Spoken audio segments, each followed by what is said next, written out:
Hi friends, myself Vishal Khanpuria and I am presenting from Home Tutorials, and today I am going to explain a topic, crude oil, because it is a hot topic, it is a hot burning topic for the currents, which we all know that the petrol prices and diesel prices hiking up from the last 10 years. So I am dealing with this topic today and I am going to explain all the details to you. Okay, so मैं अपना lecture Hindi में continue करूंगा ताकि आप सभी को ज़्यादा better तरीके से समझ में आए। तो हम लोग क्रूड ऑयल्स की बात करते हैं कि बेसिकली क्रूड ऑयल्स क्या होते हैं। क्रूड ऑयल्स वो होते हैं जो कि ज़मीन में से लाखों साल पुराने जीवाश्मों की वजह से बाहर आते हैं। बेसिकली हम लोगों को पता है कि क्रूड ऑयल्स कहाँ पर ज़्यादा मिलते हैं। द ईस्टर्न वर्ल्ड, जो हमारा मिडिल ईस्ट है, वहाँ पर सबसे ज़्यादा क्रूड ऑयल्स मिलता है। सबसे ज़्यादा क्रूड ऑयल्स की वजह से वॉर्स वहाँ पर होते हैं और हर कंट्रीज़ की डोमिनेशन होती है कि वो क्रूड ऑयल्स की कंट्रीज़ पर डोमिनेट करे।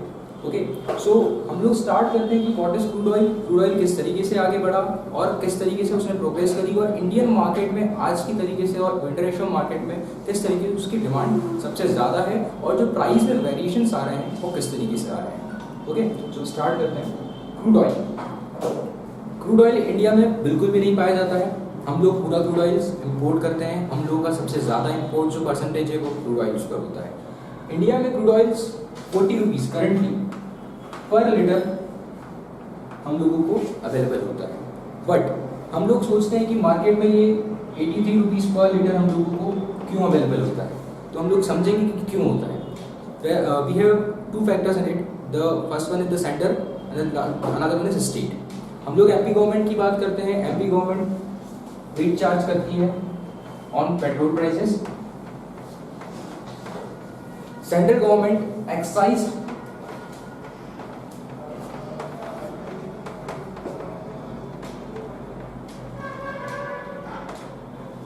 सेंट्रल गवर्नमेंट एक्साइज ड्यूटी पे करती है और एमपी गवर्नमेंट हम लोगों से वेट लेता है। सो हम लोगों को बेसिकली 40 रुपीज़ पर लीटर में प्राइस मिलता है, बट जो सेंट्रल गवर्नमेंट होती है वो एक्साइज ड्यूटीज पर चार्ज करती है 19 रुपये, 90 रुपीज़।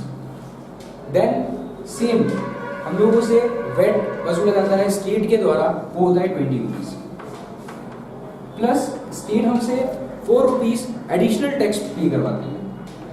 इसकी वजह से हम लोगों का जो प्राइस वेरिएशन होता है वो इतना ज़्यादा बढ़ जाता है, हम लोग 83, 82 के आसपास पहुंच जाते हैं और जो डेली प्राइसेस चेंजेस आ रहे हैं वो इसी कारण से आ रहे हैं। तो ये अभी तक नॉमेनक्लेचर चला आ रहा है। अब आप लोग सोच रहे हो कि जीएसटी का इम्पैक्ट क्यों नहीं होता इस पर।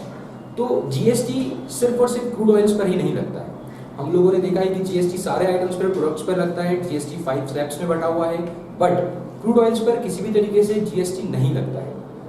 अब गवर्नमेंट ऐसा इनिशिएट करने जा रही है, जो फॉर्मर मिनिस्टर्स रहे हैं, पेट्रोलियम से लेकर के एक्सटर्नल मिनिस्टर्स रहे हैं, सभी का एक ही कहना है कि क्रूड ऑयल प्राइसेस को जीएसटी के एम्बिट में लाया जाए। जीएसटी आप लोगों ने सब कुछ देखा है। जीएसटी के पॉजिटिव पॉइंट्स भी हैं, नेगेटिव पॉइंट्स भी हैं। यदि अगर हम लोगों को 40 रुपीज़ पर लीटर से पेट्रोल परचेज होता है, इस पर मैक्सिमम 28% जीएसटी लगाया जाता है, तब भी न्यू पेट्रोल प्राइसेस जो होगी वो होगी मैक्स टू मैक्स 60 रुपीज़ पर लीटर। आप कैलकुलेट करेंगे 40 का 28%, तो मैक्सिमम 20% से ज़्यादा शेयर नहीं होगा सेम। लेकिन ये सिनारियो दो वजह से नहीं हो पाता है क्लियर। अब मैं आपको बताता हूँ कि जीएसटी में क्या प्रॉब्लम्स हैं और क्रूड ऑयल्स को हम लोग क्यों मैच नहीं कर रहे हैं। एमपी गवर्नमेंट का सबसे बड़ा सोर्स ऑफ रेवेन्यू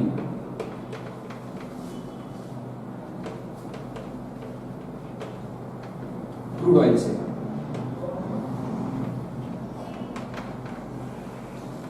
तो एमपी गवर्नमेंट कभी नहीं चाहेगी कि हम लोग का वेट उससे हटे, लेकिन ऑल्दो फिर भी जो हम लोगों के करंट सीएम है उन्होंने यही कहा है कि हम लोग अब क्रूड ऑयल में जीएसटी को इम्प्लीमेंट करने के लिए रेडी है, लेकिन सेंटर हमें कुछ स्पेशल कंपनसेशन पे करे उसके लिए।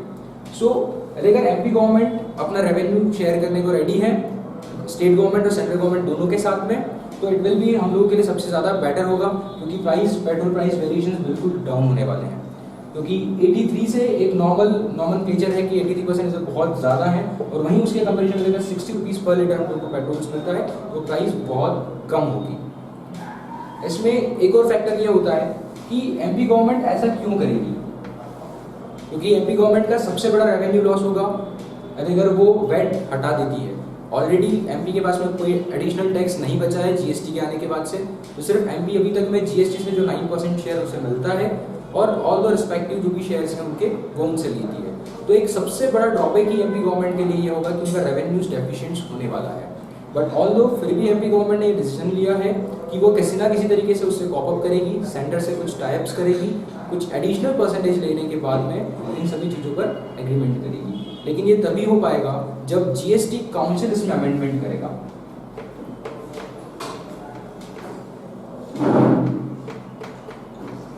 जीएसटी काउंसिल एक बॉडी है जो कि जीएसटी के रेट्स को और कौन से आइटम्स किस रेट्स के अंदर आएंगे वो डिसाइड करती है। जीएसटी काउंसिल के अंदर more than majority of the states की कंटेंशंस जरूरी है। अगर कंटेंशंस नहीं आती है मोर देन मेजॉरिटी स्टेट्स की तो ये चीज़ पॉसिबल नहीं हो पाएगी।